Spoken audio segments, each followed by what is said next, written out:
Yeah, good morning and welcome to NUFC Bias. I still remain your host, Ice, and it's been a very dull week in regards to transfers and, you know, incomings and outgoings for Manchester United. It's not been like we expected, you know, after after the flurry of transfer activities early in the transfers, Manchester United fans had high hopes and were very expectant of a renaissance. But in the recent days, in recent weeks, it's kind of cooled off, and this has kind of created a panic amongst Manchester United fans. But is the panic justified, or is just sort of a PTSD and overreaction because of past experiences with the Glazers and Woodward and the likes and John Motto? Because it looks like, yeah, we might not have had all the deals we wanted to have at this moment, but we have two key signings in, and we've agreed personal terms and done the foundation work for about 3 or 4 more transfer deals, which results in probably 90% or 95% of those deals.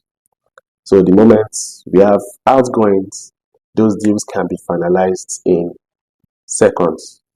Yeah, more like the pull of a plug or plugging of a plug-in and play. So, in my opinion, I feel it's kind of an overreaction for Manchester United fans, probably just being scared because of past experiences under Woodward and John Motto.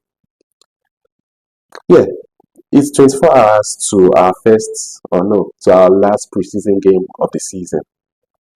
Yeah, when I say last preseason game, it's kind of more competitive because it's against a top opponent in Manchester City, and it's a community shield which has a trophy attached to it. But regardless, it's still a preseason game and a friendly, which its main purpose is to improve fitness, match fitness of the players. For many of those players, it's to be their first game in the preseason. I mean, players like Mino and Bruno Fernandes and Garnacho that went really far in their national competitions. And preceding that game, the match conference from Ten Hag, it says we have just Johnny Evans and Lisandro Martinez fit in defense. The rest of them, Maguire, Lindelof, Wan Bisaka, and Shaw, are injury doubts for that game. And it looks like after even getting so much money on the Euro deal, we're still in a similar situation as we were in the last season. It sounds scary, and it puts us more in a position of panic in the transfer window, you know. But would we budge, for instance, to the Bayern Munich's demands for matches delete? Would Man U budge? Because now it's looking like who's going to blink first. Manchester United are in dire need of a defender because of Euro's injury.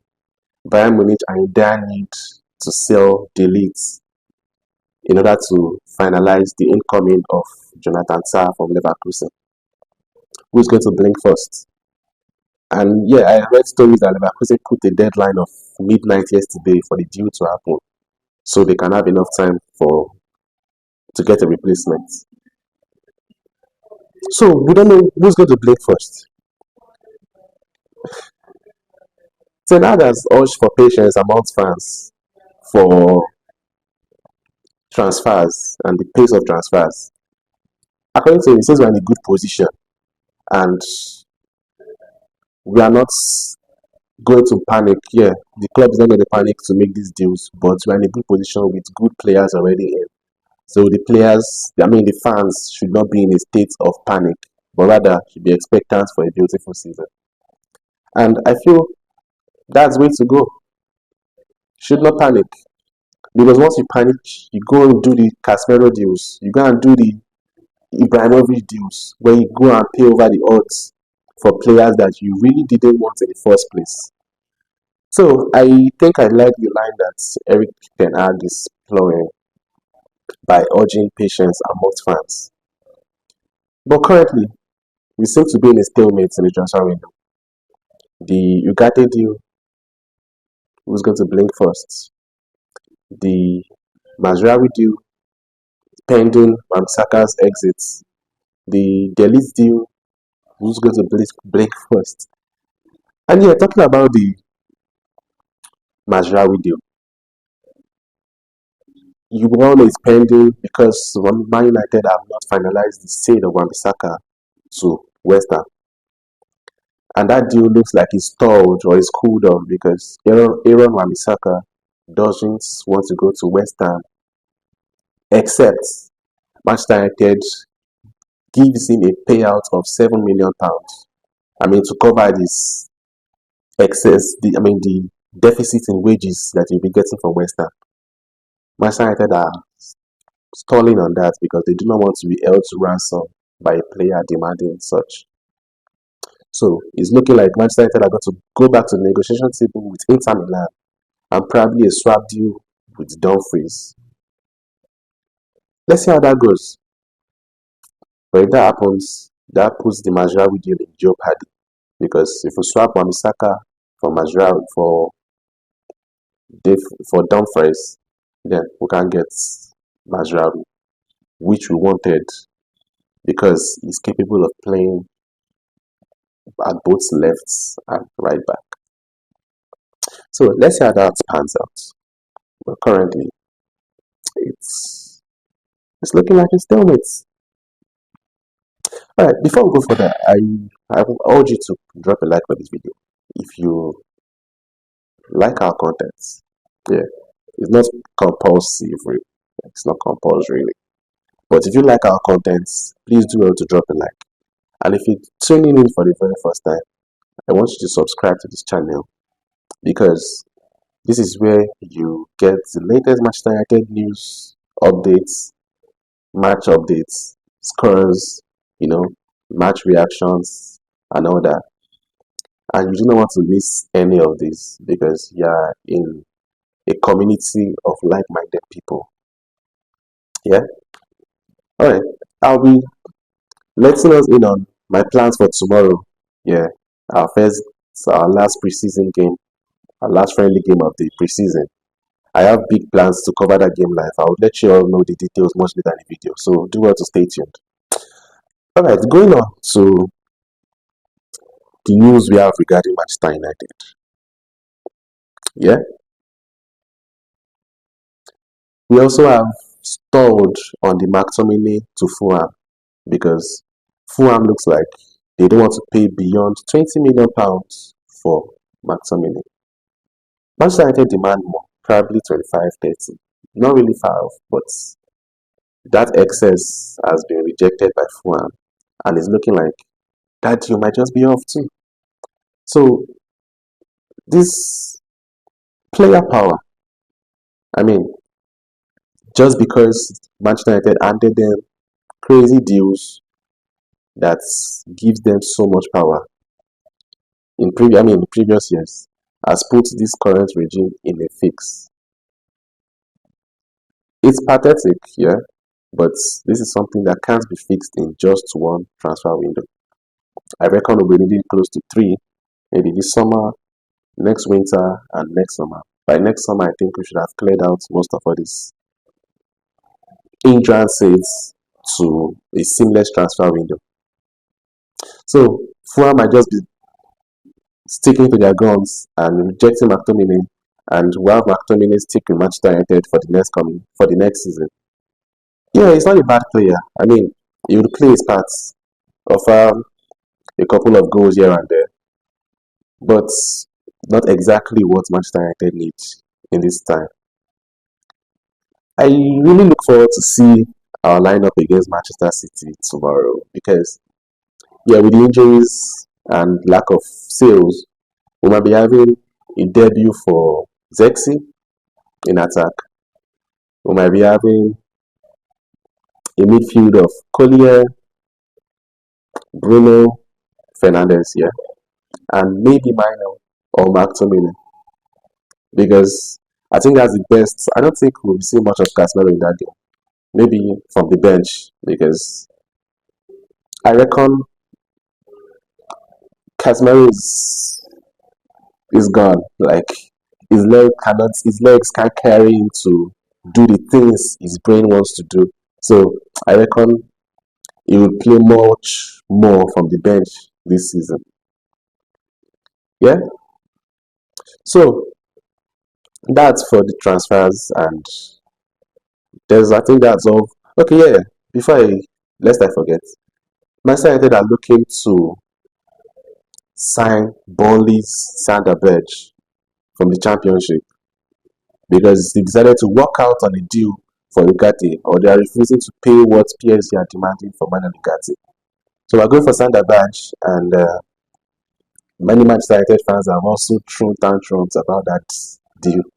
I mean, we all cried out for a sporting structure that goes to extreme parts of the continent or outside the continent to seek talents that are not, in quotes, established names. Yeah, we all expected the Rios from the Brazilian league. We all expected you know, the Asian leagues and all that. But if they decided to, get a player that has potential from the championship, I don't think that's a big deal. I mean, he's young, he has potential, they can build him up, and it's quite affordable. So it's looking like West United fans are getting what they've always wished for, and I'm not liking it. So what do we really want? Yeah, yeah, I think it's a good deal. Even if it's a stopgap, it's cheap, and if it doesn't turn out to be what we need, then by next season we'll be in a better position to make the transfer that we need in the six. So I think it's a welcomed development for me. I think I will welcome that deal. If Ashworth and Berada and Wilcox and Ten Hag sees it as sensible, then who am I? So we'll see how that goes. But it's looking much more likely that Sander Berge will be signing for the DM. I mean, we don't really need a world class player currently in that position. We just need a destroyer, a ball winner, an interceptor that has legs to go around the pitch. Yeah, you can break up play. And we have Minor and Bruno Fernandes, McTominay to do the attacking part of the deal. So I think Sander Berge will just be okay. Yeah, it will just be okay. I think it will be better than Casemiro at this moment. And much more better than the McTominay. Or probably we'll just go for an Amrabat. Yeah, it's still open to move to Manchester United. So we could just negotiate with Fiorentina and get Amrabat in. I'm talking about Fiorentina. Yeah, Fiorentina has completed a deal to get David De Gea as their goalkeeper for next season. I'm so happy about that news because I love David De Gea. Even if his time as Manchester United is up, because yeah, we have to tread a much more modern path in terms of goalkeeping. But I will always love De Gea and appreciate him for his time at Manchester United, for his services, dedication, and I always wish him well in his career. So I'm pretty happy for this move, and I hope he excels at Fiorentina. All right, before we end this stream, yeah, you're going there, and I'd like to. So, okay, we do this tomorrow. Yeah, probably some hours before the game kicks off against City.